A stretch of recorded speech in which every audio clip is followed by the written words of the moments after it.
Donc l'angle qu'on avait, on se dit que dans cette salle, il y a quand même beaucoup de gens qui sont finalement des enseignants, et finalement savoir ce que fait l'IAG dans l'enseignement supérieur. Finalement, je crois qu'on en a toutes et tous une bonne idée, mais du coup, on avait envie de décentrer un tout petit peu la question de l'enseignement avec nos intervenants et intervenantes. Et donc, on a deux intervenantes et intervenants qui vont nous donner un regard sur l'enseignement secondaire. Et donc Amélie et Christophe qui viennent tous les deux de l'enseignement secondaire et qui ont aussi un regard plus politique puisqu'ils sont tous les deux co-animateurs de la cellule numérique du syndicat SNES FSU, merci. Et également, finalement, la deuxième intervention, c'est Élise qui est doctorante, qui est en master de sociologie à l'EHESS. En fait, c'est une de ces enseignantes qui nous a envoyé un des textes, un petit rapport qu'elle avait écrit et qui nous a beaucoup plu, où en fait, elle a questionné le discours que ces enseignantes et enseignants de sociologie à l'EHESS avaient sur l'IAG, en disant que finalement, c'était un peu étrange, ces sociologues qui avaient toujours un discours critique sur tout un nombre de trucs, et puis qui d'un seul coup, sur l'IAG, n'en avaient plus.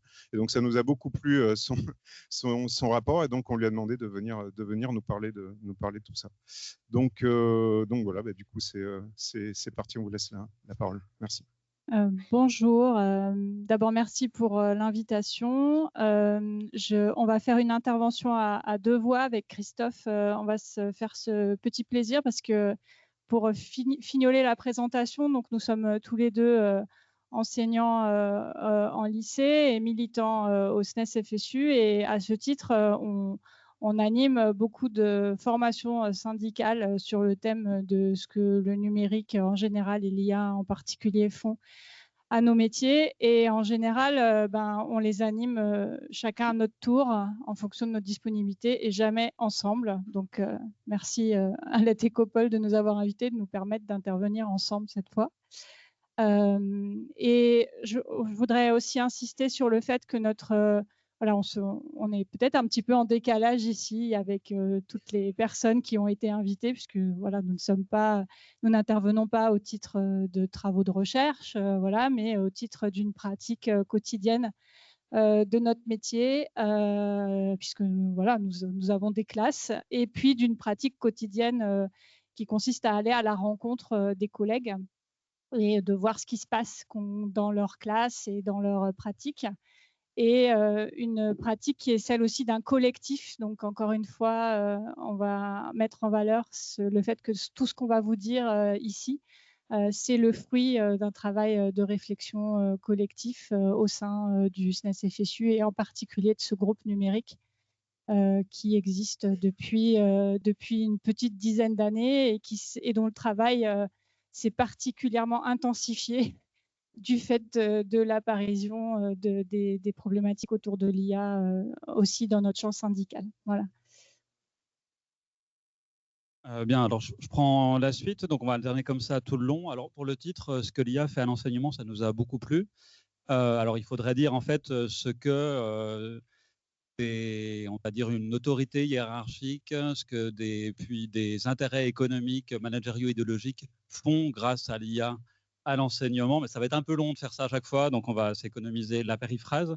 Mais on ne dit pas que l'IA a une agentivité en soi. Enfin, en tout cas, ce n'est pas le propos aujourd'hui. Et ce qui nous allait bien aussi, c'est la vague, parce qu'on est bien face à une submersion, mais cette submersion, elle n'est pas naturelle, comme peut l'être un tsunami. Elle est portée par des individus. Alors lui, vous le connaissez sans doute, c'est Laurent Alexandre. Il est devenu un peu célèbre dernièrement. Hein, c'est le fondateur de Doctissimo, un neurologue, qui est devenu à peu près spécialiste en tout. Et il intervient, il fait des tribunes dans, je sais plus, Le Point ou je sais pas quoi. Et il porte une idéologie eugéniste, transhumaniste. Alors, on a parlé de technofasciste tout à l'heure, le terme ne convient pas forcément.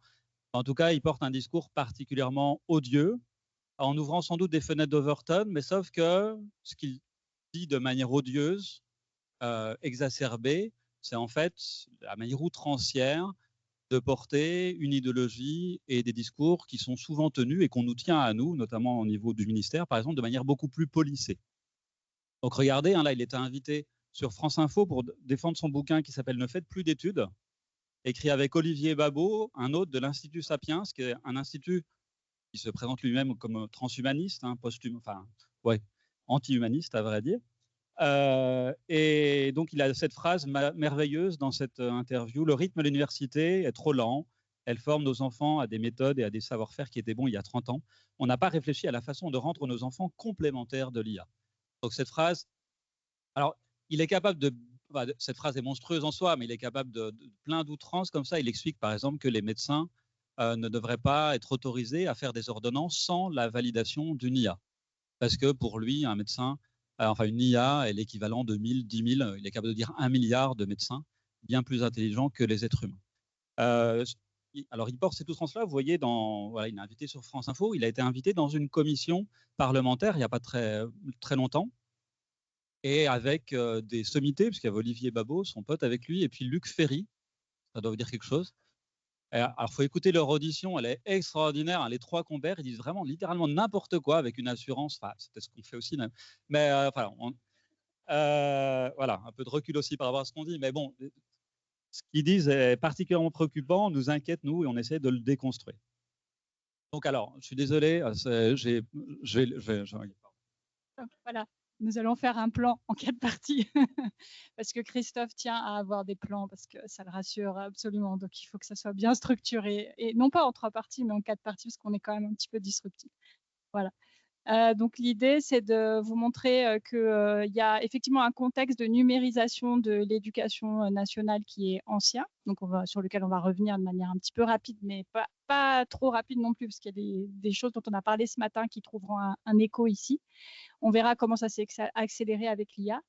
On verra quels en sont les effets qu'on rencontre déjà avec toute une série d'exemples qui vont peut-être défiler un peu rapidement, mais si vous voulez avoir le diaporama à la fin, évidemment, il sera à votre disposition. Et puis, on fera un petit focus sur quelque chose qui monte, un sujet qui est en train de monter à l'heure actuelle dans le secondaire, qui est la question de la correction des copies.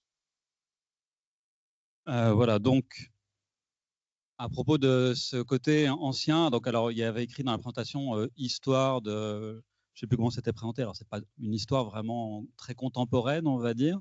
Alors moi je l'ai connu, j'étais à la place de ces gamins, j'avais exactement leur âge, avec le même genre de coiffure. Et vous vous souvenez sans doute de ça, c'est à l'époque où on nous disait qu'il fallait préparer l'an 2000. Donc aujourd'hui c'est le 21e siècle, hein, mais c'est la même soupe. Et c'est le premier plan national d'équipement informatique des établissements scolaires. Donc là, l'idée, c'était d'équiper chaque école primaire, chaque collège, chaque lycée d'au moins un ordinateur. Et ce qui est intéressant, c'est déjà ce qui s'est mis en place à cette époque et qui ne s'est jamais démenti depuis. C'est-à-dire que dans l'ordre des discours publics, mais aussi de la réalité de ce qui est mis en place, on prétend articuler, confondre, à vrai dire, deux choses. D'un côté, un intérêt des politiques industrielles. Là, à l'époque, il fallait sauver Thomson. Donc, c'était des TO7, des MO5. Et on faisait déjà du codage ailleurs, hein. C'était du logo, voilà. On faisait ça, hein, des lignes de code. Et moi, j'adorais d'ailleurs, je trouvais ça trop bien de bouger la tortue, là, on faisait des figures. Donc voilà, il y avait à la fois donc, la dimension sauver Thomson, mais il y avait aussi, soi-disant, préparer au siècle qui vient. Alors quelque part, c'est ce qu'ils ont fait, mais c'est parce qu'ils ont fait en sorte que le siècle dans lequel on vit soit comme il est. Donc c'était performatif en quelque sorte. Donc si vous voulez aller un peu plus loin que ces dates, c'est même plus ancien encore que ça, puisque les premiers plans d'équipement, alors c'était des équipements locaux, il y a eu un plan d'équipement de 56 lycées dès 1970. Donc cet article d'Odinodi le rappelle. Depuis, ça ne s'est pas démenti, ça, on est en 2013, donc très longtemps en quelque sorte après Fabius. Et là, c'est Payon à ce moment-là. Et regardez le titre de ce rapport qui a été demandé par le ministre, la structuration de la filière du numérique éducatif, un enjeu pédagogique et industriel. On nous ressort la même chose, mais de manière on ne peut plus explicite, en nous faisant croire que c'est des choses qui peuvent aller ensemble. Alors nous, syndicalement, on pense qu'il y a à minima des formes de dissonance, voire de contradiction totale entre le temps de ce que peuvent être des apprentissages émancipateurs et les impératifs de profit à court terme de l'industrie, en tout cas des impératifs productivistes qui peuvent être aussi dans des entreprises d'État, hein, parce qu'on en a parlé ce matin. Il y a ça, mais je ne vais pas laisser la parole à Amélie. Vous le reconnaissez, ou pas? C'est le fameux ministre de l'Éducation nationale qui a interdit les portables. Sauf que non, en fait, il ne les a pas interdits. Voilà, donc c'était pour faire un petit focus sur cette figure de Jean-Michel Blanquer qui s'est construit une... Vous ne l'aviez pas reconnu? Il n'y a pas assez de profs du secondaire dans la salle, je pense. Il s'est construit une image d'antinumérique médiatique pour plaire à un certain électorat et à un certain public, on va dire le lectorat du Figaro et de Valeurs Actuelles. Mais notamment en mettant en avant le fait qu'il aurait fait passer une loi pour interdire le portable au collège. Alors en réalité, c'est faux. Premièrement, le portable était interdit avant l'intervention de Jean-Michel Blanquer et la nouvelle loi et le changement du code de l'éducation. Mais en plus, ce qu'il a fait, c'est une politique de dérégulation et de numérisation à outrance de l'éducation nationale. Et en fait, il a permis qu'on utilise, avec le changement du code de l'éducation sur le fameux téléphone portable à l'école, il a permis que ça soit possible d'utiliser le téléphone portable au collège alors qu'auparavant c'était interdit. Et que ça soit permis au nom d'impératifs pédagogiques alors qu'auparavant c'était interdit. J'insiste vraiment là-dessus. Le vrai changement qu'il a apporté, c'est ça. Et on va vous montrer comment il a agi en faveur d'une pénétration de plus en plus grande, notamment des intérêts de la tech et de ce qu'on appelle l'EdTech, donc le secteur des technologies appliquées à l'éducation, sous son ministère. Et cette photo l'illustre en soi déjà qu'il est en train de faire ça, puisque cette photo elle est prise dans un contexte particulier. C'est un salon qui s'appelle Educatech. Il y a très longtemps, ça s'appelait le Salon de l'éducation. Et c'est devenu vraiment un salon de promotion des industriels du numérique éducatif, donc de ceux qui s'appellent eux-mêmes la EdTech, dans lesquels on trouve certes des grosses boîtes, alors il y a même Microsoft, etc., ils viennent tous avec leur antenne française, hein, mais il y a aussi les grandes entreprises françaises de la tech, il y a Free, il y a Orange qui sont là, et puis ça pullule de petites boîtes de start-up de la EdTech qui rêvent de se faire dévorer par une grosse boîte, à vrai dire, et de partir sur la Silicon Valley. Donc ces gens-là forment un microcosme ou un macrocosme, je sais pas, enfin, un environnement particulier. Et tous les ans, tous les ministres, depuis Najat Vallaud-Belkacem, se rendent à Educatech. Voilà. Et donc lui, malgré son discours soi-disant anti-numérique, vous voyez, il y allait pour faire ce genre de choses. Je ne sais pas si vous avez vu, en plus, c'est en train de vanter avec un casque de réalité virtuelle une application de bien-être scolaire. Voilà. Tout ce que ça signifie aussi tout ça en termes de contre-vérité et de mensonges absolus qui nous sont servis.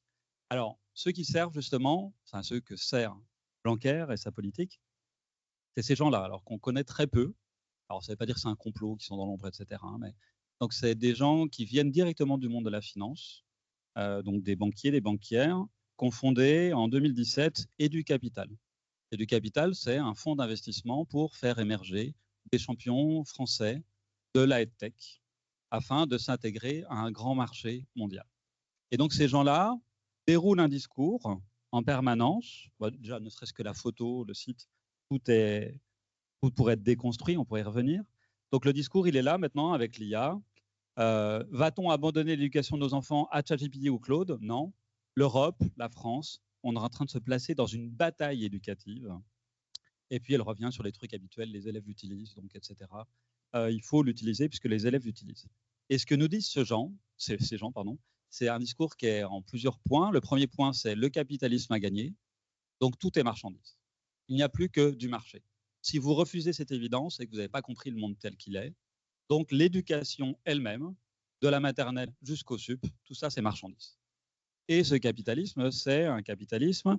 Alors évidemment, il fantasme des milliards. Vous voyez là, c'est une interview de Rémi Schall, donc le patron de l'époque du lobby de la tech française, qui fantasmait 342 milliards de dollars. Et toujours avec ce truc qu'on retrouve chez Laurent Alexandre et d'autres, par exemple chez Attal dernièrement, il y a des Américains, il y a des Chinois, il y a des Indiens, il y a une course. Il y a une course, on n'a pas le choix, il faut faire la course, sinon on va rater le train. Et on sera les esclaves, c'est ce qu'a dit Attal il n'y a pas longtemps, on allait servir les petits fours aux Chinois, je ne sais plus quelle connerie il a dit, qu'on allait être colonisé par les Chinois si on ne rentrait pas dans la lutte. Donc, le premier étage, c'est ça, le capitalisme a gagné. Ce capitalisme, il est numérique. Donc, tout est numérisé. Et si vous n'avez pas compris ça, ben, vous êtes des pauvres profs devant votre tableau blanc. D'ailleurs, c'est sans doute pour ça que là, il y a un tableau blanc derrière eux, hein, un tableau noir, pardon. Donc, vous n'avez pas compris le monde tel qu'il est. Vous n'avez pas compris que l'avenir, le présent, l'avenir, pour les siècles à venir, ça sera le numérique. Vous êtes qu'un pauvre fonctionnaire, une pauvre fonctionnaire, vous enseignez comme un dinosaure. Et donc, l'aboutissement de tout ça, c'est quoi? Qui est apte à comprendre l'éducation, le futur de l'éducation? Qui est apte à comprendre les enjeux? C'est la tech. Donc, donnez-nous les clés de la baraque éducation nationale. C'est littéralement ce qu'ils disent. Et donc, si on prend leur discours, regardez, toujours Rémi Schall, les entreprises de tech sont parfois accusées à tort de creuser ou de créer des inégalités. Franchement, quelle idée, depuis quand le privé creuserait des inégalités? Curieuse idée. Le deuxième paragraphe, je suis désolé, j'ai mis des trucs en rouge, hein, mais il y a une espèce de dogme de la gratuité qui pèse sur le secteur de l'éducation, vous vous rendez compte, un dogme. Sauf qu'on est dans un monde où rien n'est gratuit. Merci Rémi. Le meilleur moyen de réduire ces inégalités serait que les pouvoirs publics se saisissent de la tech. Et alors là, dans un moment de vertige, je me suis dit, le gars, il veut que le gouvernement, l'État se saisisse de la tech, c'est-à-dire nationalise la tech. C'est ça qui signifie sans doute. Rémi, enfin, franchement, un mouvement audacieux, quoi. Mais non, pas vraiment. Et heureusement, Jean-Michel était là pour nous rappeler. Tu veux présenter là? Ça, c'est une image, donc on l'adore.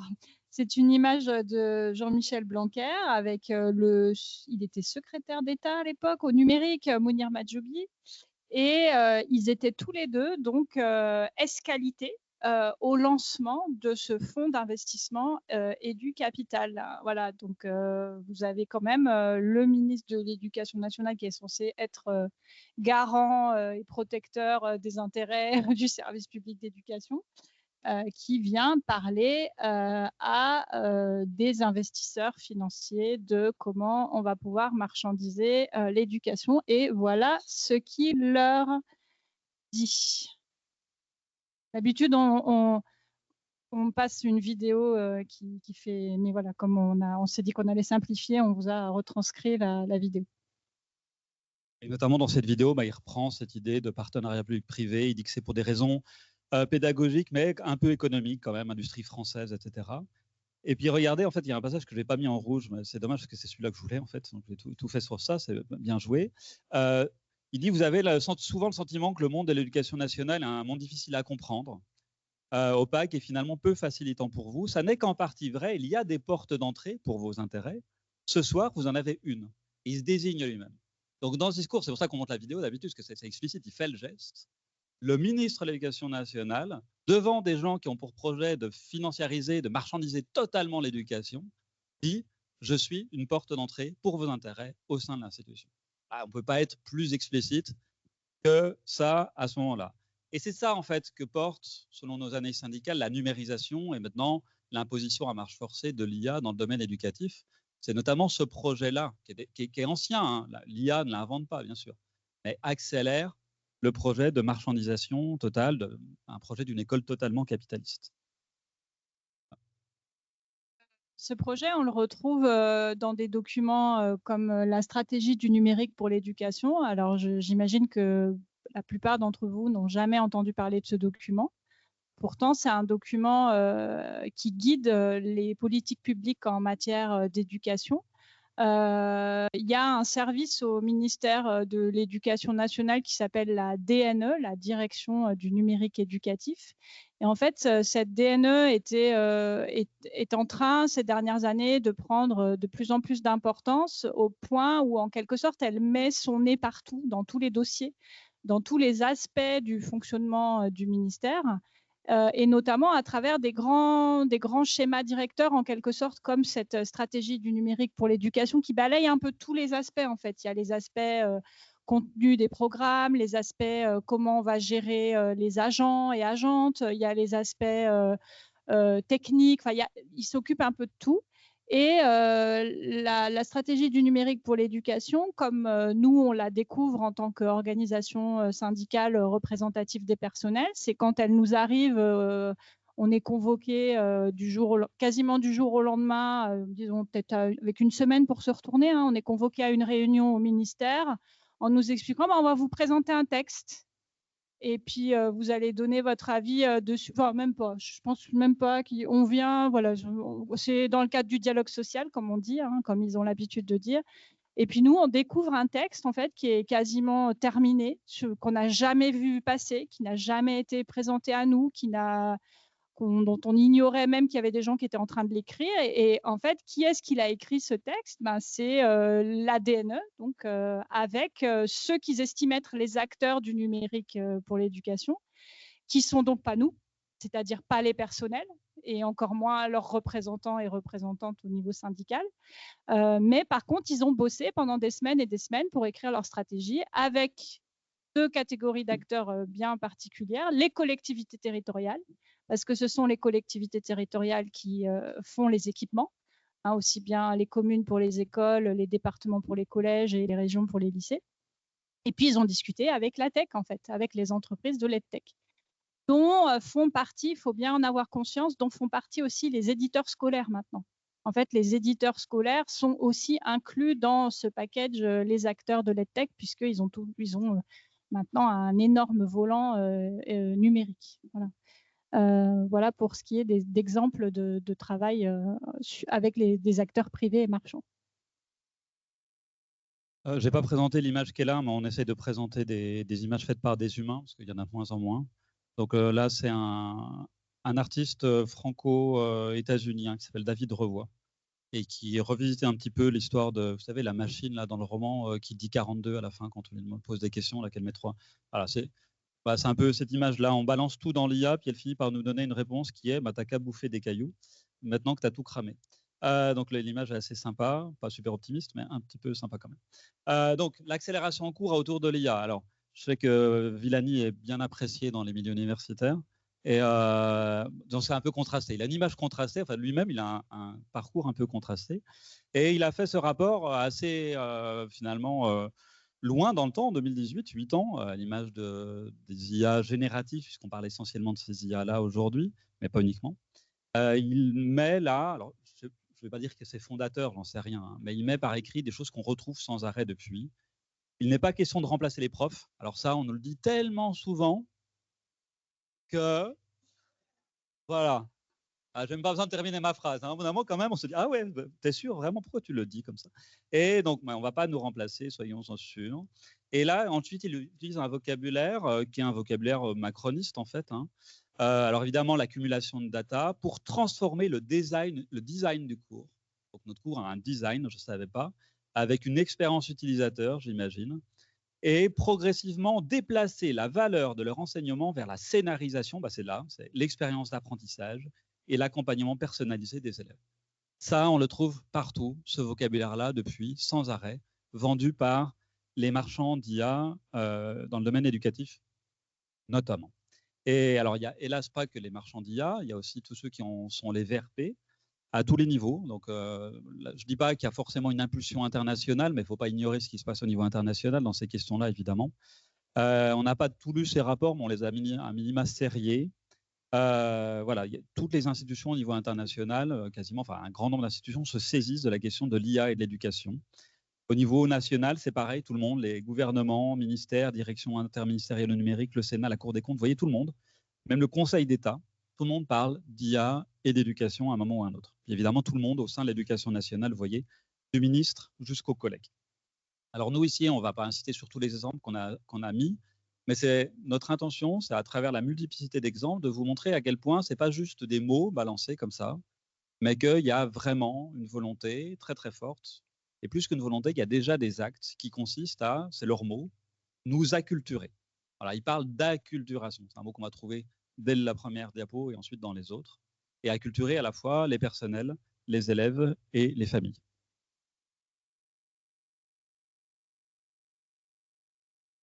En fait, on a accumulé un certain nombre d'exemples et il y en a certains sur lesquels on va s'arrêter un peu plus. Par exemple, celui-là, c'est celui d'une conférence internationale qui a été organisée très récemment par le CSEN. Alors, peut-être que vous savez ce que c'est ou peut-être pas. C'est le Conseil scientifique de l'éducation nationale. Encore un héritage de Blanquer, c'est lui qui a inventé ça. Donc, Blanquer a laissé au ministère comme une de ces traces, c'est aussi une conception particulièrement scientiste de ce que doit être l'éducation et de ce que doivent être les apprentissages. Et en particulier, faisant partie de cet héritage, il a installé cette nouvelle institution avec à sa tête Stanislas Dehaene, donc avec une conception où la numérisation de l'éducation et en particulier la place très forte accordée à l'IA est en lien très direct avec tout le champ, tout le courant de la neuroéducation. Toutes les sciences cognitives mises au service d'une certaine conception de l'éducation et des apprentissages. Et alors, ce qui est intéressant, c'est de voir donc Stanislas Dehaene et puis Franck Ramus aussi, avec qui il travaille, qui sont tous les deux dans ce conseil scientifique de l'éducation nationale, sont vraiment dans l'idée on en parlait ce matin, de l'idée qu'il faut fonder une science en fait, une science de, alors c'est pas des sciences de l'éducation, hein, c'est une science de l'enseignement, et que en fait il faut que, l'idée c'est de dire tous les personnels qu'actuellement ils font mal leur métier et qu'il y a une science qui va leur expliquer quels sont les gestes professionnels à imiter, ou les protocoles à suivre. Et on en parlait ce matin, dans l'idée d'automatiser certains métiers, il y a bien l'idée qu'à un moment, on vous inflige en fait des démarches à suivre à la ligne près. Et c'est à ça notamment que sert ce Conseil scientifique d'éducation nationale. Donc là, dernièrement, ils ont organisé ce colloque. Regardez qui était venu, donc Édouard Geffray, le ministre, Stanislas Dehaene est bien là. Et je voudrais souligner la présence c'est l'avant-dernière ligne, vous ne devez pas voir parce que c'est en tout petit, Pierre-Yves Oudéier. Et c'est intéressant parce qu'on parlait ce matin de la science. Et alors, c'est un chercheur à l'INRIA qui fait par ailleurs, moi je ne juge pas du tout de la qualité de son travail, hein, c'est sans doute quelqu'un qui est très fort dans son domaine. Et ce qui est intéressant, c'est qu'il intervient là à la fois en tant que directeur de recherche à l'INRIA, mais aussi conseiller scientifique pour la société Evidence B. La société Evidence B, c'est une société qui vend des logiciels d'IA à destination des élèves, des profs et des familles. Et là, il y a une sorte de quelque chose qui s'apparente à un conflit d'intérêts qui est déclaré pour le coup. Donc évidemment, ça pose moins de problématiques, mais qui renvoie à des questionnements tout à l'heure qui ont été abordés sur qu'est-ce que c'est que la recherche, qui mène la recherche sur l'impact des IA, de la numérisation sur les apprentissages. Regardez le CESN, ce qu'ils sont capables de produire comme phrase. Ça, c'est un rapport juste au moment du Covid, etc. La valeur ajoutée d'un travailleur se trouve dans les compétences que ne maîtrisent pas les machines et les algorithmes, à savoir les capacités intellectuelles avancées, les compétences socio-comportementales. Alors déjà, qu'est-ce qui nous reste? Parce que c'est ça l'idée. Hein. L'idée qui est là, qui avance comme un dogme, comme une pseudo-évidence, c'est que de toute façon, il faut faire en fonction d'un progrès technologique qui serait autonome et qui serait de l'ordre du naturel, qu'on ne peut même pas interroger, qu'on ne peut même pas discuter. Et donc, plus il avance, ce progrès, plus il réduit notre agentivité, notre capacité à savoir qu'est-ce que c'est que notre métier, qu'est-ce qu'on veut en faire. Et là, donc là, ça nous laisse les capacités intellectuelles avancées, je ne sais pas bien ce que c'est un peu flou, et les compétences socio-comportementales, on pourra y revenir, hein, mais vu comme c'est défini par l'institution, c'est quand même particulièrement inquiétant. Et donc là, il y a tout un discours de dépossession, de déqualification qui est derrière et qui est porté par ces institutions et qui utilisent l'IA. On va passer un peu plus vite sur certaines images, juste pour vous montrer qu'à chaque fois qu'il y a des grandes annonces de politique éducative, notamment quand il y a un nouveau ministre qui arrive, bon là, ils se sont un peu calmés en apparence, vu que la succession des ministres s'est un peu accélérée, donc du coup, ils n'ont pas eu le temps de mettre en place à chaque nouveau ministre une nouvelle grande réforme. Mais là, c'était l'épisode Attal. Je ne sais pas si quelqu'un se rappelle qu'à un moment, Gabriel Attal a été ministre de l'Éducation nationale, mais il a eu le temps, juste le temps de faire une réforme qu'il a appelée lui-même le choc des savoirs. En soi, c'est tout un discours sur la conception qu'on a du service public d'éducation. Et dans le choc des savoirs, il y avait un aspect intelligence artificielle et éducation. Et ça s'est traduit très concrètement, diapo suivante, même si on a changé de ministre, par le fait que quand Nicole Belloubet, donc la ministre d'après, est arrivée, elle a passé commande au Conseil supérieur des programmes d'une réforme des programmes, de l'ensemble des programmes de l'école primaire et du collège. Et dans sa commande, il y avait qu'il fallait prendre en compte l'intelligence artificielle dans tous les programmes qu'on allait réécrire. Voilà. Et concrètement, c'est ce qui est en train d'être fait. Effectivement, il y a déjà des programmes qui ont été réécrits et qui sont en train d'être mis en œuvre au fur et à mesure, donc notamment en mathématiques, en français, en langue vivante. Voilà. Ça, c'est pour vous montrer concrètement ce que produit le ministère de l'Éducation nationale aussi à destination de ces agents. C'est toute une littérature pseudo-scientifique où en fait, vous avez des chercheurs qui travaillent soi-disant dans des groupes de travail numériques au service de l'éducation et qui, en guise de recherche, donnent des pistes sur comment vous allez être un bon prof en apprenant à faire du prompting pour donner les bonnes instructions à la machine pour, soi-disant, vous aider dans votre travail. Et il y a vraiment un vernis scientifique parce que, en fait, ce genre de littérature est très utile parce que une fois qu'il est produit, il peut servir à s'auto-référencer dans d'autres productions du ministère de l'Éducation nationale, notamment des formations où on vous fait croire qu'en formation sur l'IA, on vous cite des ressources scientifiques, alors qu'en fait, les scientifiques en question, c'est des gars qui travaillent au service du numérique éducatif à l'Éducation nationale.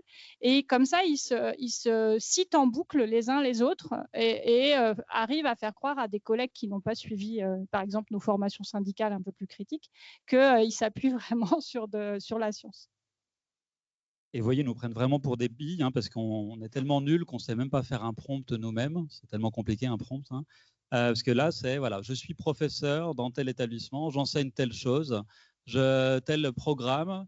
Voilà, parce qu'on n'irait pas penser par nous-mêmes. Donc là, l'art du prompt, c'est là sous vos yeux, grâce au ministère. Enfin, la science du prompt, excusez-moi, c'est pas l'art. Oui, il faut que j'accélère. Oui. Ça peut vous préoccuper aussi, parce qu'on est extrêmement préoccupé par tout ça. Toujours un GT numérique du ministère et qui est fier d'annoncer qu'ils ont mis en place, ils veulent concevoir des modèles d'IA dédiés, équitables et explicables de prédiction du décrochage scolaire.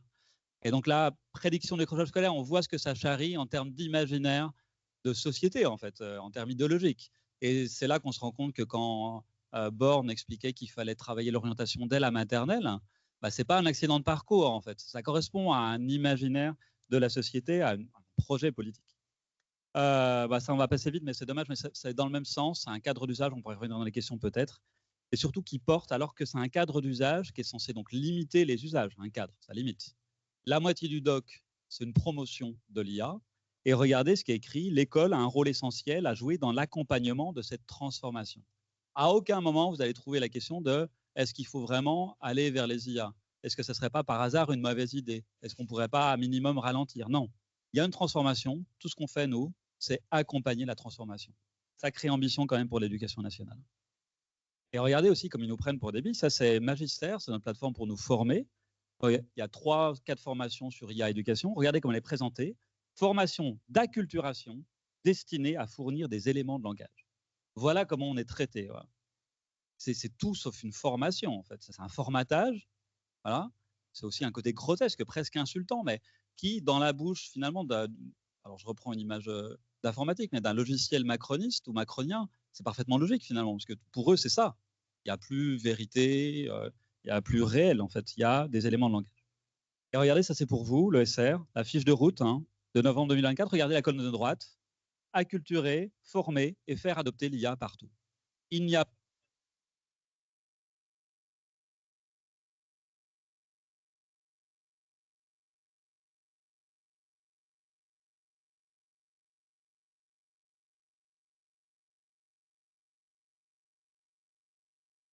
Ça s'est coupé? Ah oui.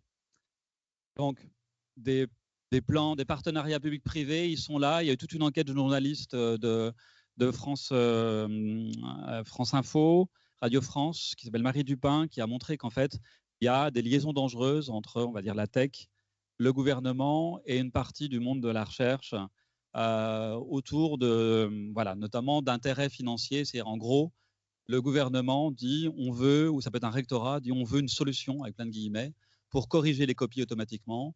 Des boîtes de latex se positionnent, donc il y a un appel d'offres, et puis elles remportent plusieurs millions, ça peut être 2 millions, 4 millions, 10 millions, ce n'est pas non plus des centaines de millions, pour expérimenter, faire de la recherche et développement en prenant les élèves, les personnels et les familles comme cobayes. Donc ça se multiplie dans tous les sens. On va passer ça. On le passe peut-être, on y reviendra après. Ouais, ils utilisent aussi ça pour la gestion des personnels et ils sont tellement malins qu'ils ont réussi à appeler Cassandre, un chatbot qu'ils ont inventé pour aider les services des ressources humaines dans les rectorats à répondre aux questions des agents et agentes. Ouais. Ils sont très très forts. On va passer parce que sinon on n'aura pas le temps. Voilà. Et non, ouais, juste pour dire que, ouais, non, juste pour dire qu'on n'est pas aidé parce qu'on a quand même des collègues aussi qui participent à tout ce mouvement, parce qu'en fait, on avait toute une série d'exemples pour montrer que ça part d'en haut, mais ça peut aussi partir du concret et qu'il y a des collègues qui sont à fond là-dedans et qui ont décidé qu'il fallait accompagner ce mouvement, et des collègues et certaines organisations syndicales qui font des formations syndicales en invitant carrément des gens qui représentent la tech, en fait, à parler aux collègues et à dire comment ils vont intégrer l'IA à leur pratique. Ouais. Ouais, bon, ok, rapidement. Okay, je me fais engueuler à chaque fois que je reprends le micro. Alors, nous, on a ciblé Serier ici. Alors déjà, c'est des listes, alors que c'est quelque chose de systémique et toutes ces choses-là s'articulent, peuvent se contredire un peu. Mais les risques qu'on peut associer aux IA et notamment à leur utilisation dans l'éducation, ça ne veut pas dire que les IA inventent tout ça, hein, tous ces processus, tous ces dangers préexistaient aux IA. Si elles disparaissaient, demain, tout ça continuera à exister. Mais voilà, et ça, c'est un premier effet. Enfin, ça a une multiplicité d'effets de ce qu'on vit au quotidien, en fait. Quand l'institution nous dit utilisez des IA, notamment génératives, acculturez-vous, ça veut dire accepter ce monde-là et l'ensemble de ces risques, qui, ne serait-ce qu'en termes environnementaux, on peut toutes les sérier, il y a la guerre, etc., on en a parlé ce matin, mais bah, ce monde-là, ce four-là dans lequel on commence à vivre, c'est quelque chose qui n'est pas acceptable, en fait, éthiquement, même physiquement, en quelque sorte. C'est littéralement inacceptable. Donc, quand l'institution nous dit acculturer aux IA, ça veut dire courber les chines, il faut que vous acceptiez de vous adapter à ce monde-là. Donc, on retrouve d'ailleurs la dimension eugéniste de Laurent Alexandre tout à l'heure, qui est aussi présente. Ça, c'est super important, je me permets. Alors, c'est très récent, les IA génératives grand public et leur usage dans l'éducation. Mais il y a quand même un certain nombre d'études qui sortent, qui montrent qu'il y a des corrélations fortes, on va être prudent. Alors, cette étude parle de causalité même, des corrélations fortes entre l'usage des IA génératives dans un cas d'apprentissage et justement ce que ça fait aux apprentissages, c'est-à-dire en fait une baisse des capacités à apprendre. Alors là, c'est un préprint d'avril 2026 que vous pourrez retrouver. Mais vous voyez, il y a deux graphiques qui sont intéressants. Le premier, on l'a déjà vu dans plein d'autres études. Le premier, vous voyez, il y a deux groupes, un groupe test, un groupe témoin. Le groupe test fait des exercices de maths et de compréhension de texte avec des IA, un robot, un assistant IA. Le groupe témoin le fait sans assistant IA. Donc regardez, c'est en orange, c'est avec IA, en vert, c'est le groupe contrôle. Vous voyez que le groupe qui utilise les IA surperforme en quelque sorte, jusqu'à une rupture, qui est le test final, où on retire les IA. Et ce dont on se rend compte, c'est de l'effondrement en fait, des résultats du groupe qui utilisait les IA. Et en fait, ce qui se passe, c'est que malgré tous les avertissements, attention, utilisez les IA de manière prudente, vérifiez ce qu'elles ont fait. En fait, les personnes qui apprennent ne font pas ça, parce que l'IA, elle est pensée pour gagner du temps. De la même façon qu'une bagnole, elle est pensée pour gagner du temps. Vous n'allez pas vous amuser à faire l'aller en voiture et le retour à pied. C'est faux, ça n'existe pas ce monde-là en fait. Parce que la technologie en soi, elle n'est pas neutre, elle induit ça. Donc elle induit ces usages. Et le deuxième graphique qui est plus nouveau et super intéressant, même si on le voit bien, nous, au quotidien avec nos élèves, c'est ce que ça dit de la validité des apprentissages et de notre capacité à apprendre. Et là, c'est figuré à travers le taux d'abandon de la tâche. Donc vous voyez, dans un premier temps, le groupe contrôle, sans IA, abandonne beaucoup plus souvent, de manière un peu assez irrégulière d'ailleurs, mais abandonne plus que le groupe qui a des IA, parce que l'IA sert de béquille et permet de tenir. Sauf qu'une fois qu'on retire les IA, une fois de plus, le taux d'abandon est beaucoup plus fort par le groupe qui auparavant utilisait les IA. Et plus fort, et plus fort. Et plus fort, il y a quand même une tendance qui est assez nette. Alors il s'agit de corrélations, il faudrait faire plein d'autres études, etc. Soyons prudents. Il y a quand même quelque chose qui est complètement logique. C'est qu'est-ce que nous disent les IA quand elles fonctionnent? Elles nous disent qu'elles sont beaucoup plus rapides que nous. Et c'est tellement plus confortable que de se fatiguer à faire la tâche. Et ce que dit l'étude, une fois de plus à vérifier, etc., c'est que cet effet-là, ce n'est pas un effet de plusieurs semaines, ce n'est pas un effet de plusieurs jours, c'est un effet de l'ordre d'un quart d'heure, 10 minutes, 10 minutes, un quart d'heure. En 10 minutes, un quart d'heure, le truc est tellement puissant que ça induit, c'est corrélé à de plus forts taux d'abandon.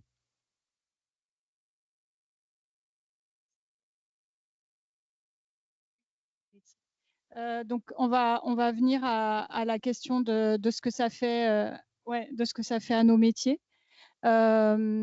L'idée, donc là, c'était la partie où on voulait faire un focus sur la correction de copie. L'idée qui a été abordée ce matin, c'est que pour que ça fonctionne, il faut déjà commencer à avoir détruit le sens d'un certain nombre de gestes professionnels.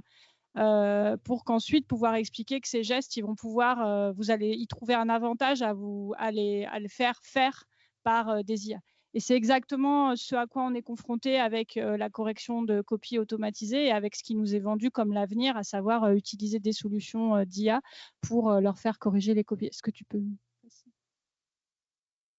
Blanquer lui-même, toujours lui, a été mais vraiment, hein, pour une raison que je vais vous citer tout de suite, a été un précurseur en la matière, puisque dès 2019, 18 même, il a expliqué que vraiment l'avenir, c'était ça. C'était la correction automatisée des copies par l'IA. Dans un discours où il a tenu, où il était aux assises de l'IA pour l'éducation, encore un parterre d'EdTech avec le ministère de l'Éducation nationale pour les adouber, et où il a dit qu'il rêvait de ça, que c'était vraiment formidable et qu'il rêvait d'être le Victor Schœlcher des enseignants pour les libérer du fardeau de la correction de copie. Donc Blanquer, nous libérer, enfin nous, dès qu'on a entendu cette phrase, on s'est dit effectivement, il y a embrouille, c'est pas normal. Ouais, donc là, vous voyez, il vient de faire sa blagounette. Vous voyez, il est très fier de lui, avec Victor Schœlcher. Et ce qui est très intelligent de sa part, c'est qu'on voit que Blanquer, il sait de quoi il parle. C'est un des gros soucis avec lui. Et il sait notamment que la tâche de la correction, c'est quelque chose qui finit par être détesté. Et c'est ce qu'on a dit ce matin. Et nous, ce qu'on veut, syndicalement, c'est se dire, mais au fait, pourquoi on déteste cette tâche? Parce qu'évidemment, spontanément, on se dit, bah, ça va nous libérer. Sauf que ça va faire tout le contraire. On va jamais te libérer. Ou alors, ils vont intensifier le travail. Ils vont dire, bah, tu n'as plus à corriger de copie, tu n'as plus à préparer de cours, tu n'as plus à différencier. Bah, tu vas bien prendre 55 élèves de plus. Et puis, tu vas pouvoir enseigner autre chose que de l'histoire géo, parce que finalement, tu ne conçois pas tes cours, hein, tu es juste un animateur. Bah, y a tous ces trucs-là qui sont derrière en intention, quoi. Et en fait, ce qu'on dit, c'est qu'est-ce qui nous mène à presque désirer l'usage, enfin à désirer l'usage des IA. En tout cas, il y a plein de collègues qui vont être tentés. C'est que, bah, tout simplement, on a trop. Ok, ah oui, j'ai dépassé de 7 secondes. Je me permets. On a dépassé. On a trop d'élèves devant nous. En fait, les classes, elles sont surchargées. On est dans des bâtiments où il fait cette température-là. Hein, maintenant, sur un temps de plus en plus long dans l'année. On a des programmes qui ne font pas sens, même pour nous, encore moins pour les élèves. On a un contrôle continu qui s'étend, qui accentue la tension sur chacune des évaluations, chaque copie. Et puis, on a une école profondément qui est celle du tri, de la reproduction sociale. Donc, en fait, on est au cœur d'une situation de métier empêché, de métier aliéné. Et donc, évidemment qu'on a envie d'être libéré de l'aliénation. Sauf qu'en acceptant l'IA, on parachève l'aliénation. Nous, ce qu'on dit syndicalement, c'est que justement, faut déconstruire tous les agencements qui nous mènent à désirer l'IA. C'est-à-dire qu'il nous faut moins d'élèves par classe, il faut des programmes qui aient du sens, il ne faut plus une école du tri et de la reproduction sociale. Il faut préserver notre capacité à enseigner et les élèves à apprendre sans les IA. J'ai fini, merci.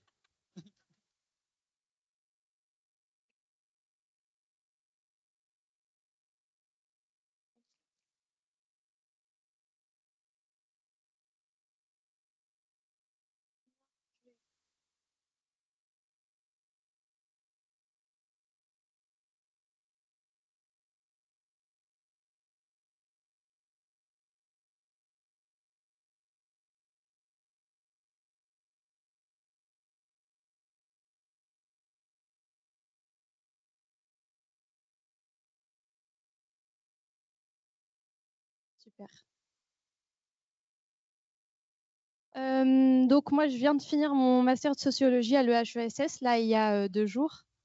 Et donc, je viens un peu vous parler des usages et surtout des discours sur l'IA générative au sein de mon master. Donc, en gros, ça m'a intéressée parce que moi, j'avais une image des sociologues comme des personnes qui ont tous les outils nécessaires pour questionner d'où viennent les outils, comment on utilise les choses, les replacer dans des contextes sociaux.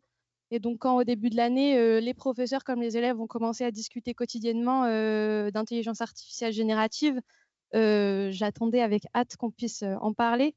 Mais beaucoup de discours m'ont beaucoup questionnée. Et donc, je me suis dit, le plus intéressant à faire, c'est peut-être pas directement de critiquer, mais de commencer par faire une petite enquête sociologique sur les discours des professeurs comme sur les usages des étudiants.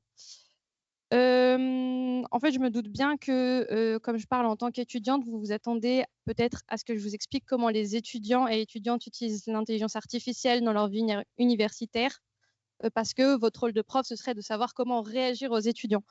Moi, je ne pense pas exactement que ça se passe comme ça.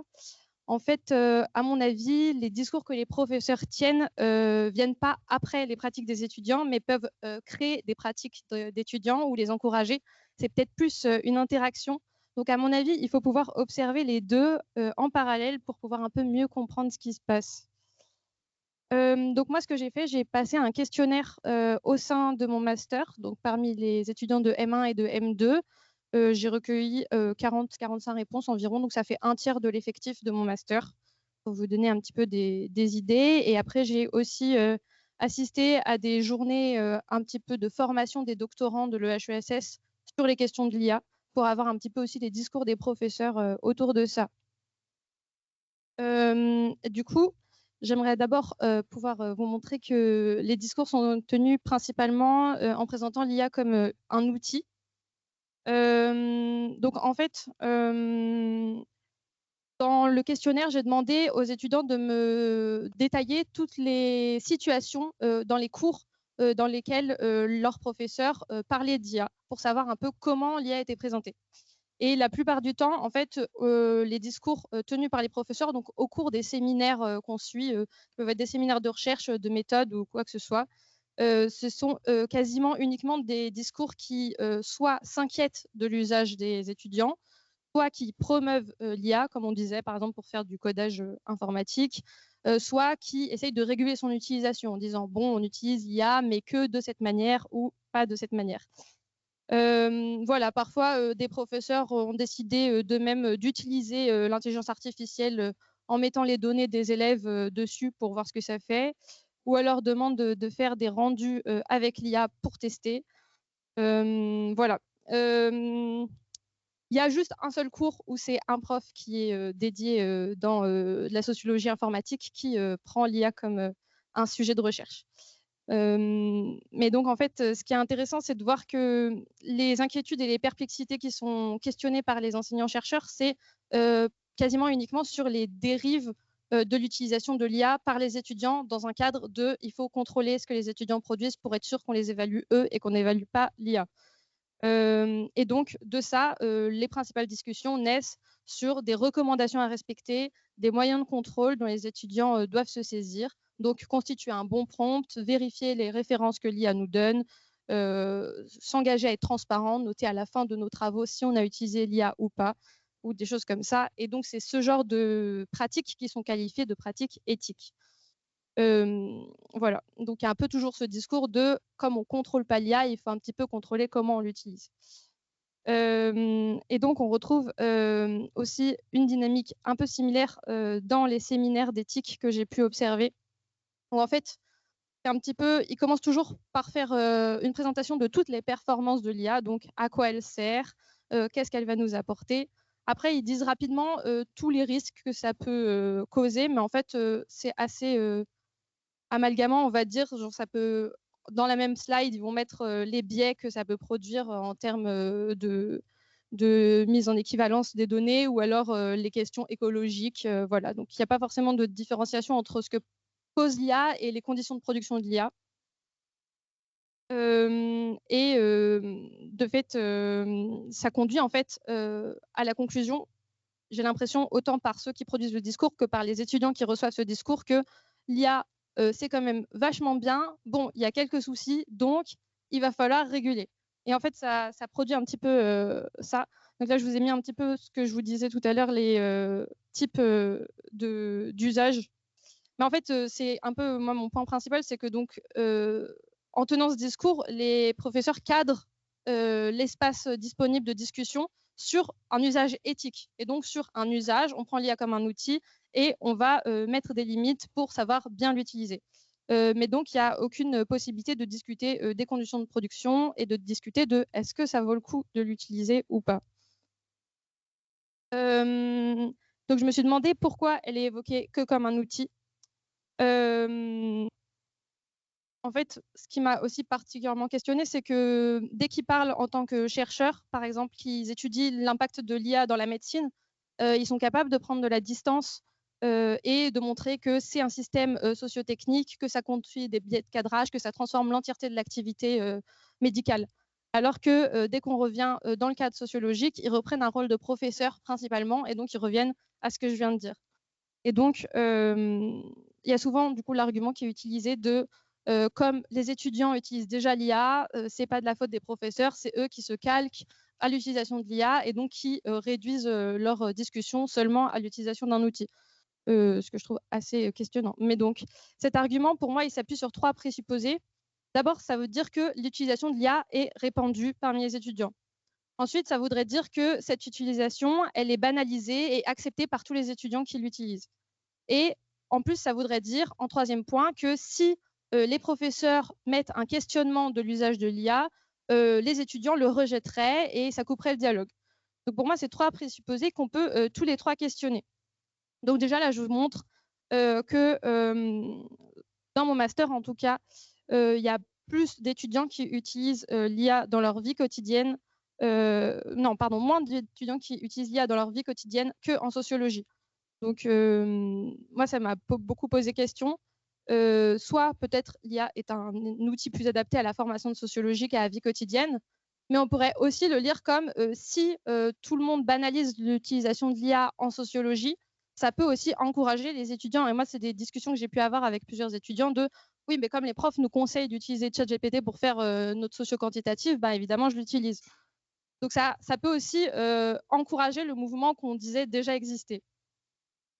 Il me semble aussi on peut voir après un peu le détail de l'usage et le détail des raisons que les personnes explicitent. Donc, la plupart en fait déclarent, comme on le voit en fait dans beaucoup d'études, que c'est pour gagner du temps ou par facilité. Moi, ce que je trouve intéressant à questionner, c'est que personne ne m'a déclaré qu'il utilisait l'IA par habitude.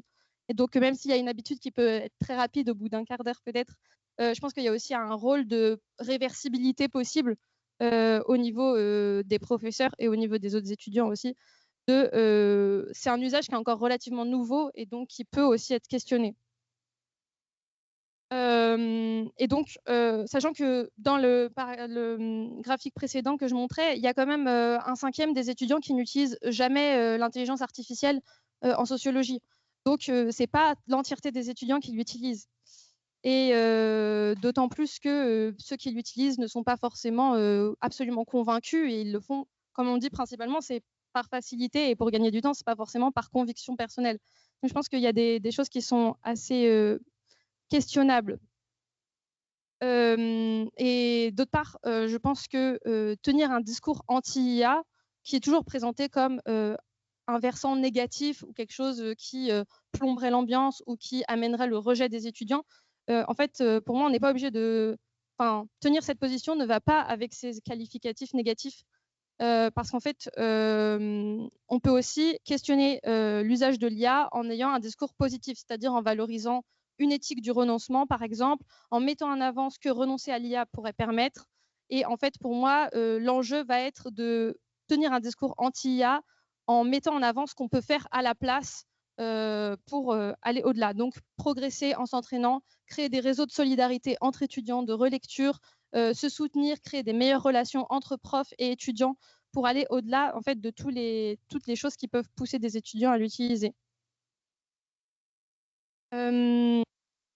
Donc, j'ai aussi pu questionner les étudiants sur leurs propres inquiétudes, questionnements et envies de formation. Et de fait, la plupart des étudiants, en tout cas dans mon master, sont très motivés à apprendre plus et à comprendre ce que signifie l'IA. Parce que ça ne veut pas dire que, comme je disais, en fait, le fait de l'utiliser, ça ne veut pas dire qu'on en devient des fervents défenseurs. La plupart des personnes se posent des questions, pas forcément. Il y en a beaucoup qui veulent savoir des choses sur leur usage, mais se posent aussi beaucoup de questions sur les impacts, donc ce qui peut arriver après, comme on disait, sur les biais et ainsi de suite, mais aussi sur les conditions de production, c'est-à-dire qui est-ce qu'on exploite, pour que ça fonctionne, pour que l'IA soit créée. Et donc, c'est aussi beaucoup de questionnements qu'il peut y avoir. Dans le séminaire sur l'éthique auquel j'ai assisté, il y a des étudiants qui ont levé la main et qui ont dit pourquoi on ne parle pas des conditions de production de l'IA. Et donc, les professeurs ont répondu, comme les étudiants utilisent déjà l'IA, on a préféré se concentrer sur l'usage. Mais donc, ça remet encore une fois cette question de la production en dehors. Et je pense que c'est intéressant de pouvoir ressaisir ça. Parce que ne pas parler des conditions de production, ça revient au fait de considérer l'IA comme un outil qui existe déjà, qui est avéré et qui est fixe. Et donc là-dessus, moi je me pose la question, enfin je vous pose la question aussi, vous êtes plus proche d'être professeur que moi. À mon avis, il y a plusieurs choses qu'on peut faire en tant que professeur. Déjà, c'est de présenter toujours l'IA non pas comme un outil, mais comme un système sociotechnique. Donc, quelque chose qui vient avec des conditions de production qui vont avoir des impacts au niveau mondial, des impacts écologiques, des impacts sociaux, et qui vont avoir un effet non seulement sur l'individu qui l'utilise, évidemment, mais aussi sur la vision du monde, et donc de manière performative, un peu sur toute la société. Au-delà de ça, il me semble que ce qui est important, c'est de ne pas penser mieux connaître l'IA que les étudiants. Si on raisonne dans une logique de on va interdire l'IA, ça ne va pas marcher. Enfin, honnêtement, je pense que les étudiants, parfois, ils ont la flemme, mais pour ce qui est de gagner du temps et trouver des manières de faire des travaux de manière plus simple, ils seront toujours plus rapides que les professeurs pour essayer de trouver des manières de un peu filouter. Donc, je pense que arriver et imposer une interdiction, c'est pas forcément ce qui va marcher le mieux. Moi, ce que je conseillerais, de mon petit point de vue d'étudiante, vous en faites ce que vous voulez, ce serait d'aller au-delà de ce rôle de professeur qui fixe des règles face aux étudiants qui les appliquent. Ce serait de construire une discussion démocratique avec les étudiants. En fait, la plupart des étudiants sont au courant des problèmes globaux que ça pose. Ils connaissent peut-être pas le détail, mais ils savent que ça cause des problèmes. Ils savent que ça ne va pas leur apporter des solutions directes, mais ils l'utilisent parce que soit ils ont un manque de confiance en eux, soit ils ont trop de devoirs à faire, soit leur but c'est d'avoir un diplôme et pas forcément de connaître par cœur et de maîtriser tous les cours auxquels ils sont obligés d'aller. Donc il faut trouver des solutions communes, des solutions qui vont eux les aider et des solutions qui vont vous aussi vous aider. Et en même temps pouvoir discuter un peu des valeurs de chacun et de chacune. Et donc parfois, les étudiants, ils pensent que au côté individuel et ils se disent bon ben tant pis, je vais pas maîtriser cette matière, mais au moins je l'aurai validée plus vite. Alors que si on discute de le fait d'utiliser l'IA, ça contribue à causer des problèmes écologiques et à continuer à exploiter des gens. Peut-être qu'il y a aussi des questions de valeur qui peuvent se jouer et peut-être que des choses peuvent se construire ensemble. Notamment réfléchir, on disait plus tôt ce matin que peut-être des IA qui ont des usages spécifiques peuvent causer un petit peu moins de dégâts que des IA généralisées.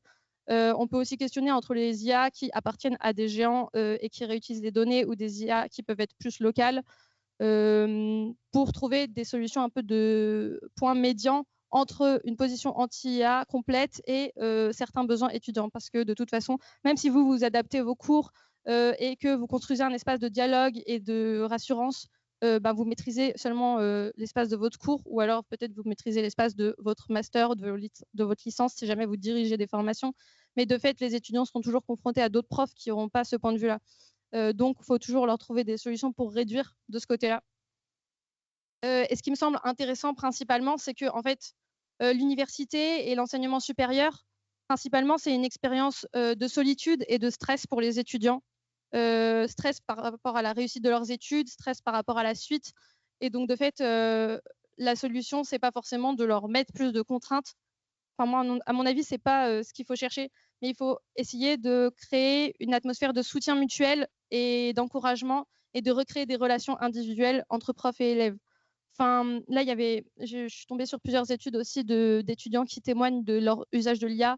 Il y en a beaucoup qui disent aussi que c'est parce que ils n'ont pas de relation individuelle avec leurs profs, ils n'ont pas de retour direct sur leur travail. Et donc, parfois, on leur fait des commentaires, ils ne savent pas comment s'améliorer. On leur dit, vous écrivez mal, il faut écrire mieux. Mais quand on n'a pas d'outils pour écrire mieux, on ne sait pas comment faire.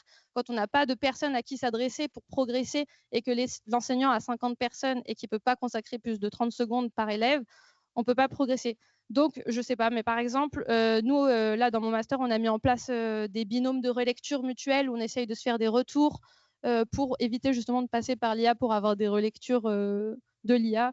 Ou des choses comme ça, ou alors de permettre d'avoir des retours individualisés, dans un cours, chaque élève relie un autre et après on peut en discuter, ou de créer des espaces de travail pour les étudiants. En fait, pour moi, ça tient aussi au rôle du professeur de pouvoir créer ces espaces qui sont externes au cours ou au moins de les proposer pour aider les étudiants là-dedans. Et parfois, c'est aussi juste valoriser le travail et l'acharnement des étudiants qui peut marcher. Et parfois, ça ne marchera pas, mais de toute façon, vous n'êtes pas non plus responsable de tous les étudiants. Enfin, chaque personne a son propre comportement. Voilà.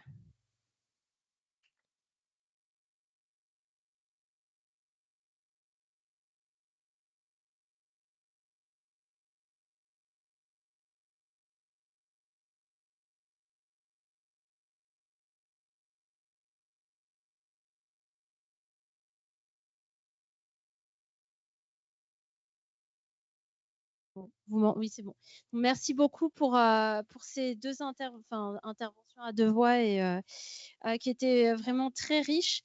On va commencer donc par quelques questions un peu générales sur pour Christophe et Amélie. Donc on voit que c'est beaucoup des injonctions venues d'en haut. Alors vous avez évoqué quelques cas de collègues et de syndicats, mais sinon de manière générale, comment vous voyez comment les personnels enseignants ou éducatifs au sens plus large reçoivent ces injonctions sur le terrain? Est-ce qu'il y a des résistances qui se dessinent ou pas?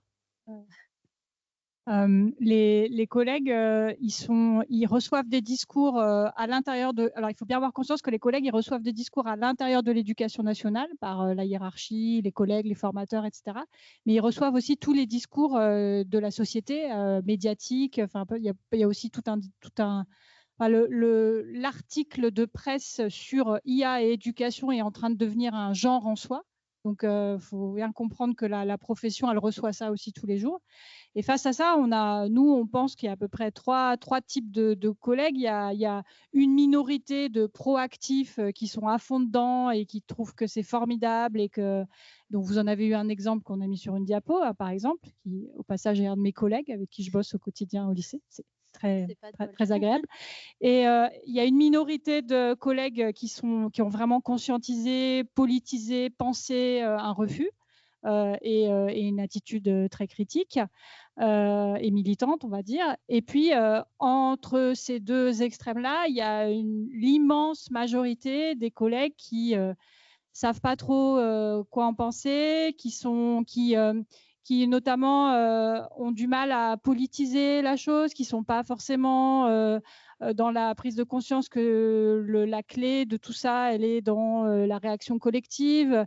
Il y a toujours, comme sur toutes les questions dans notre belle éducation nationale, des réflexes, on va dire, individualistes qui font qu'il y a un certain nombre de personnes qui pensent qu'elles vont s'en sortir toutes seules, en fait, voilà, avec des discours typiques et de plus en plus courants. De toute façon, l'IA ne passera pas par moi. Moi, de toute façon, dans 3 ans, je suis à la retraite. Ils ne vont pas m'obliger à faire ce que je n'ai pas envie de faire, par exemple.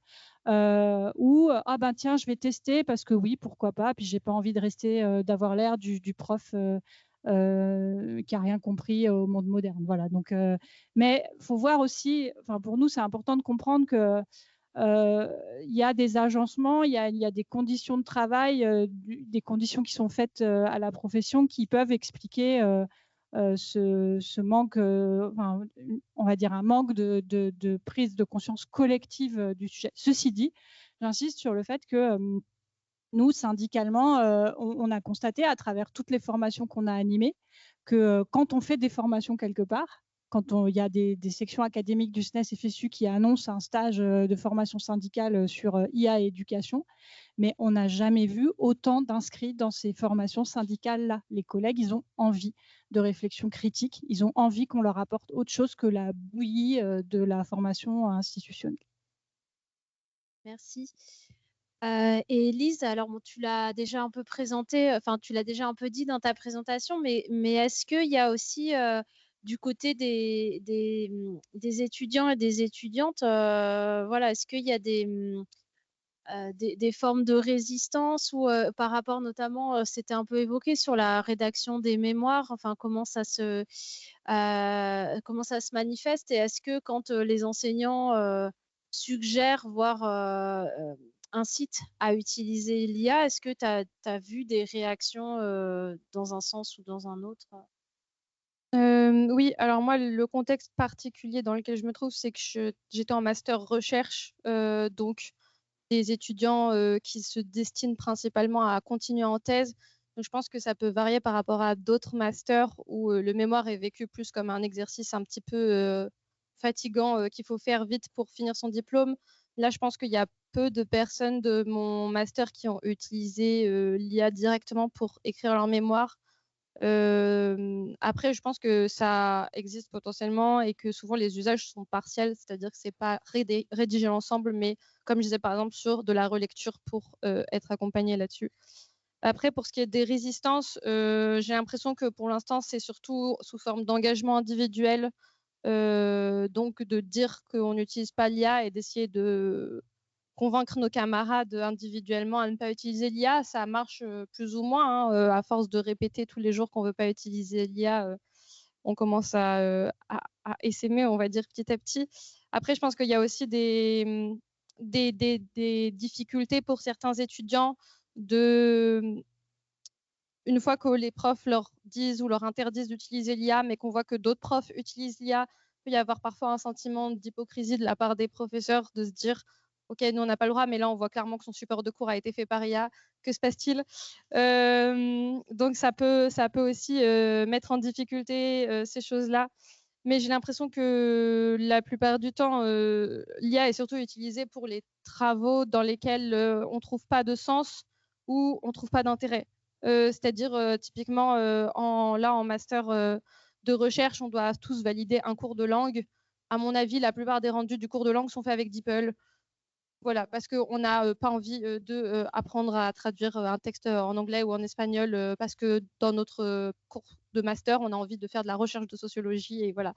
Je ne dis pas que c'est une bonne réflexion, hein, je dis juste que c'est la priorité qu'on perçoit quand on est un peu assommé de travail.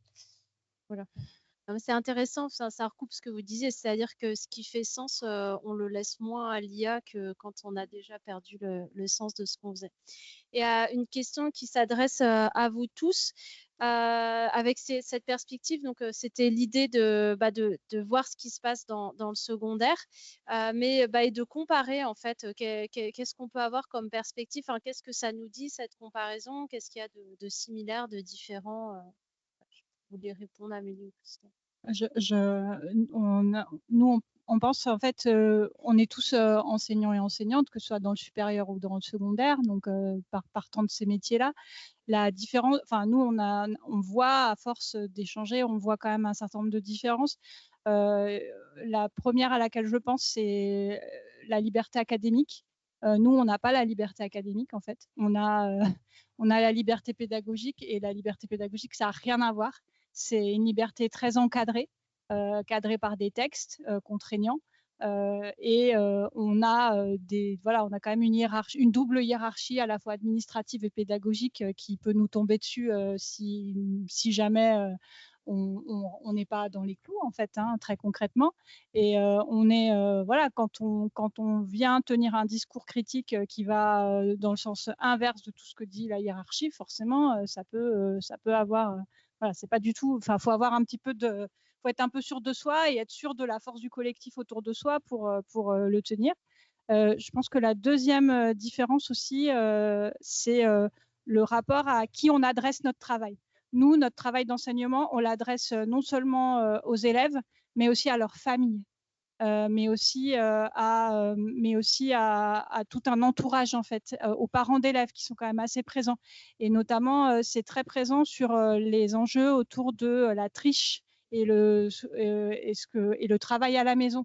En fait, on a y compris identifié des situations de conflit où il y a eu des conflits entre enseignants, enseignantes et familles, parce que les familles venaient défendre, venaient argumenter en faveur du fait que leur enfant avait utilisé une IA générative pour lui faire le travail, et donc des espèces d'incompréhension sur ce que ça signifiait pour le prof d'avoir donné ce travail à faire.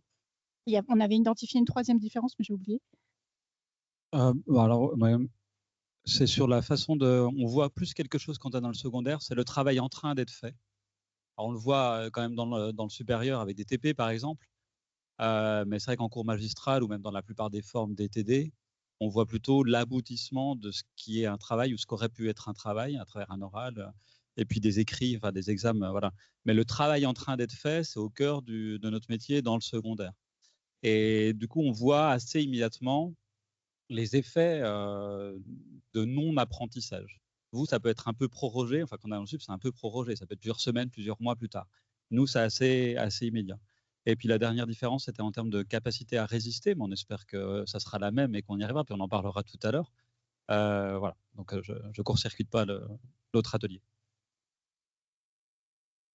Moi, j'ai l'impression qu'il peut y avoir aussi des continuités.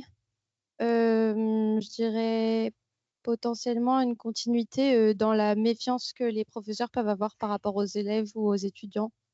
Notamment, je pense qu'il y a beaucoup d'élèves et d'étudiants qui utilisent l'IA, ça je suis d'accord. Mais il y a aussi du coup une méfiance généralisée parfois de toute façon, vous avez utilisé l'IA, qui peut aussi s'adresser à des étudiants ou des élèves qui ont des manières différentes de rédiger, par exemple. Enfin, moi, j'ai des amis où on leur a dit vous avez écrit votre mémoire avec l'IA, alors que pas du tout, c'est juste une manière de formuler des phrases qui ressemblent. Il y a aussi eu des cas d'élèves qui passaient le bac avec des ordinateurs et où on les a accusés de triche et d'utiliser l'IA alors que c'était pas le cas, juste parce qu'il y avait des bonnes notes, quoi. Il y avait une diapo qu'on n'a pas montrée parce qu'on n'a pas eu le temps, mais il s'est arrivé, cette histoire de perte de confiance, c'est un truc et de méfiance, c'est un truc qui nous préoccupe énormément, parce qu'en fait, c'est quelque chose effectivement qui est en train de nous arriver, qui est qu'à l'heure actuelle, on a, et c'est malheureux, hein, vraiment, nous on le regrette, on a une forme de réflexe quand les élèves nous rendent des travaux qui sont super chouettes. Le premier réflexe, c'est se dire « Ah, mais est-ce qu'il ne l'a pas fait avec l'IA ?» Et ça devient tellement une inquiétude partagée par les enseignants et enseignantes et les élèves que moi, pour vous donner un exemple très personnel, mon propre fils, qui est en première année de japonais à l'INALCO, cette année, il a dû rendre un travail de première année où il devait faire une définition d'un terme japonais qui était l'équivalent du mot mondialisation en japonais. Et il a trouvé que sa définition sonnait comme si c'était une IA qu'il avait faite. Et comme il est comme il se méfie un peu de comment les profs pourraient le voir, du coup, il l'a passé dans un détecteur. Et le détecteur lui a dit « c'est 100% fait par l'IA ». Et le détecteur lui a proposé d'humaniser son texte. Voilà à quoi on se retrouve confronté. Et c'est aussi bien catastrophique pour nous en tant qu'enseignants et enseignantes que catastrophique pour les étudiants et étudiantes, cette perte de confiance, et y compris cette perte de confiance en eux-mêmes. Nous, on se trouve confrontés à des élèves, et Christophe, qui est prof à l'INSPE, se trouve confronté à des étudiants et étudiantes qui n'ont plus confiance en leurs propres capacités, qui nous disent « non mais ça, sans IA, j'y arriverai pas. Je ne saurais pas faire sans IA. Si j'avais pas eu l'IA, j'aurais jamais fait ça. » Et ça, c'est une catastrophe déjà au lycée. Enfin, nous, on a déjà des élèves qui nous disent ça au lycée. Et voilà, ça nous inquiète beaucoup. Merci. Si vous n'avez pas liste, vous voulez rajouter autre chose ou non. Ok. On va ouvrir aux questions dans la salle. Alors,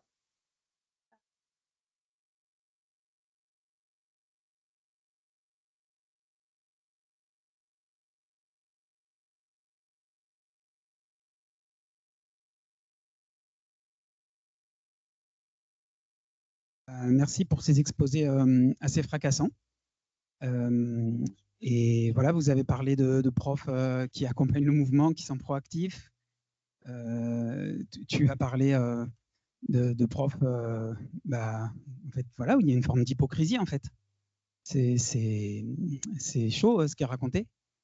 Voilà, moi je peux parler très rapidement de profs qui se battent, comme Christophe et Amélie, qui sont les gens de l'Appel de Beauchastel, qui viennent de sortir un petit livre qui s'appelle « Face à l'école numérique, nous ne sommes pas seuls », qui sont des gens qui sont sur le pont depuis 2015, c'est-à-dire depuis les rapports ministériels qui ont été mis en évidence dans l'exposé des gens du SNES, plutôt 2013, 2015, et qui voilà, ont cherché à refuser, à créer un conflit avec l'éducation nationale, en fait, en refusant frontalement, en faisant de la désobéissance civile au sein de l'institution scolaire. Ça ne marche pas très bien parce que l'institution fuit le conflit largement. Elle essaie plutôt d'endormir voilà, en fuyant le problème très largement. Voilà, donc en tout cas, c'est un livre que vous pouvez trouver en librairie depuis le début du mois de juin. À l'école numérique, nous ne sommes pas seuls. Les gens de l'Appel de Beauchastel, les profs de l'Appel de Beauchastel et les profs d'un mouvement plus large qui s'appelle Écran Total et qui porte un refus non pas seulement de l'intelligence artificielle, mais effectivement de la numérisation comme processus social, de l'informatisation des métiers. C'est un groupe qui s'est beaucoup construit finalement avec ce qui est fait en partie aujourd'hui, c'est-à-dire des gens qui viennent expliquer ce qui se passe dans leur métier, qu'est-ce que le numérique fait à leur métier. On a beaucoup commencé comme ça, avec des éleveurs et des éleveuses qui venaient parler du puçage électronique des animaux, avec des profs qui s'inquiétaient de l'école numérique, avec des gens des métiers du livre qui s'inquiétaient d'Amazon et des liseuses, avec des travailleuses sociales, voilà, avec des gens de plein de secteurs différents. Et en faisant ça, voilà, on essaie de construire un mouvement qui critique la numérisation, qui pense qu'on ne peut pas juste s'en tenir à l'étape de l'intelligence artificielle. Et on souhaite s'adresser, on est assez présent en Occitanie, où on est en conflit avec la région Occitanie. Et je voulais simplement dire qu'on essayait de construire et qu'on voulait bien pour ça avoir l'aide de la Técopole, une journée destinée aux étudiants et aux étudiantes ordinaires de la fac du Mirail. Le vendredi 2 octobre prochain, il y a un prof du Mirail, un prof de lettres, qui organise une journée à destination des étudiants, avec une matinée avec des exposés un peu comme aujourd'hui, mais plus simple sans doute, et puis une après-midi de construction politique, à un moment aussi que faire, comme celui qu'il y aura tout à l'heure. Et voilà, donc tenez-vous au courant, le vendredi 2 octobre à la fac du Mirail, parce qu'on pense que c'est décisif aujourd'hui de s'adresser effectivement aux gens les plus jeunes, et de ce point de vue, l'exposé qui vient d'être fait fait très plaisir. On passe à la question en plus du commentaire, vas-y. Je crains que ce ne soit pas vraiment une question, mais merci beaucoup pour la présentation. Oui, c'était pour parler là, de ce qu'il est su présenter, de faire des binômes, etc. Je trouve ça génial. Il y a pas mal de choses aussi qu'on a expérimentées donc, en école d'ingénieur pour ma part, avec par exemple tout ce qui est CV, lettre de motivation, les signer par humainement. Généralement, ça fait son petit effet. Enfin voilà, c'est un moyen d'expression on parlait de la résistance étudiante. Ce qu'on est en train de voir avec des amis élus, étudiants, étudiantes, donc dans le cadre de mon école, c'est d'avoir là à la rentrée. La rentrée, c'est souvent un événement important. On a deux enseignants qui seraient d'accord pour leur premier cours de 4 heures, car toutes les heures ont été rassemblées pour faire des gains économiques, et ben de faire un cours à part pour dialoguer avec les étudiants et étudiantes sur ce sujet-là. J'ai l'impression que c'est un vrai enjeu de briser ce tabou, en fait, et qui crée effectivement ce manque de confiance et cette spéculation. Et donc, en fait, de mettre le sujet directement sur la table et de même proposer, OK, comment est-ce qu'on va... comment moi, je vais vous enseigner ce que j'ai à vous apprendre. Voici les objectifs de la maquette. Comment est-ce qu'on fait? Et qu'il y ait une discussion voilà, sur un atelier de 4 heures pour parler de ce sujet. Je trouve ça hyper intéressant. On n'a que 2 enseignants qui ont répondu à cette proposition. Peut-être que l'année prochaine, il y en aura plus. Peut-être qu'en cours d'année, il y en aura plus. Peut-être que vous pouvez expérimenter ça. Et c'était aussi un appel, moi, en tant qu'étudiante, pour vous dire, je suis éphémère dans ma formation. J'ai résisté, je suis là 4 ans, mais dans 3 mois, je ne serai plus là. Je ne sais pas si les étudiants et étudiantes actuellement vont porter ce discours anti-IA. J'ai peur que non, parce qu'effectivement, ça arrive de plus en plus tôt et peut-être que la jeunesse s'accommode de cet outil. Mais donc, on a besoin de vous qui sont permanents, qui êtes permanents dans l'enseignement pour nous aider à porter ces discours. Et voilà, vraiment un appel pour qu'on se fasse confiance et qu'on communique ensemble, parce que voilà, on n'est pas tous décervelés. Enfin, en fait, je crois qu'on est très peu à être décervelés en utilisant cette IAG, contrairement à ce que veut nous faire croire le discours dominant. Et enfin voilà, non, on se pose des questions sur le sujet, comme Élise, tu l'as hyper bien montré, et merci beaucoup pour ce travail que tu as fait. Oui, bonjour, merci beaucoup pour ce super témoignage. Je me demandais si ce système socio-technique ne remettait pas en question la façon d'évaluer les connaissances. Moi, en tant que, enfin, je suis pas prof, hein, mais je suis vacataire, je fais des vacations. Moi, ça me saoule en fait de faire des sujets et être corrigé. Ça saoule les étudiants. En plus, là, donc ça va être généré par les IA. Enfin, est-ce que ça remet pas en question la manière d'évaluer les connaissances, tout simplement? On répond ou en fait, enfin, il n'y a pas une manière d'évaluer les connaissances. En fait, je suis incapable de répondre à cette question parce qu'il y a des tas de manières d'évaluer et on n'évalue pas que des connaissances en plus.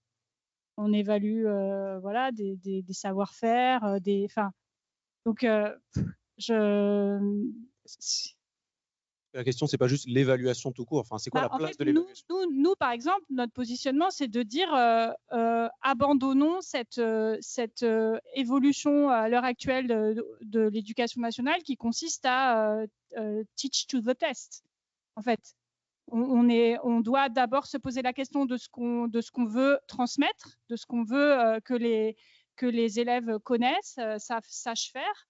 Et ensuite, on construit nos évaluations en fonction de ces objectifs d'apprentissage. Sauf qu'en ce moment, c'est l'inverse qui est fait. On veut une standardisation de l'évaluation. Donc, en fonction de ça, on standardise les apprentissages aussi. Donc, évidemment que l'IA, elle est parfaite pour ça. Si on arrache ce problème à la racine, on aura déjà fait une grande partie du chemin, en fait. J'ai l'impression qu'il y a un enjeu qui peut se jouer d'autant plus dans l'enseignement supérieur que quand on est prof dans le secondaire, il y a aussi le fait que, comme il y a certains examens qui sont nationaux, il y a besoin de préparer les élèves à être validés ou évalués, notés par d'autres personnes que soi. Donc, il n'y a pas forcément un contrôle sur l'ensemble. Ok. Mais de fait, par exemple, moi, je pense à mon master où, en fait, tout se joue dans la formation de master et donc les profs ont aussi une liberté un peu plus grande là-dessus il y a un enjeu de mettre une note, mais en fait, il y a certains profs qui décident sur certains enseignements de dire, bon, je vais mettre à tout le monde telle note. Par contre, moi, ce que je veux en échange, c'est que vous participiez au cours ou des choses comme ça.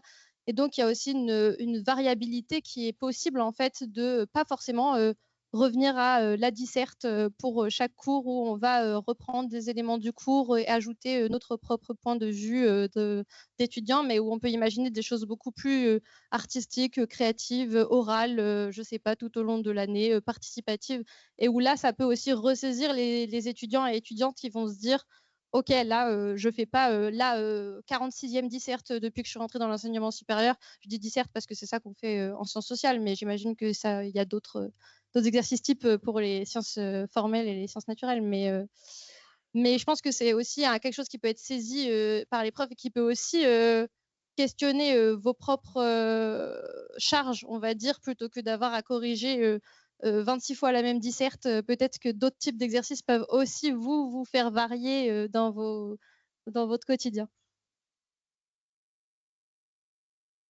Oui.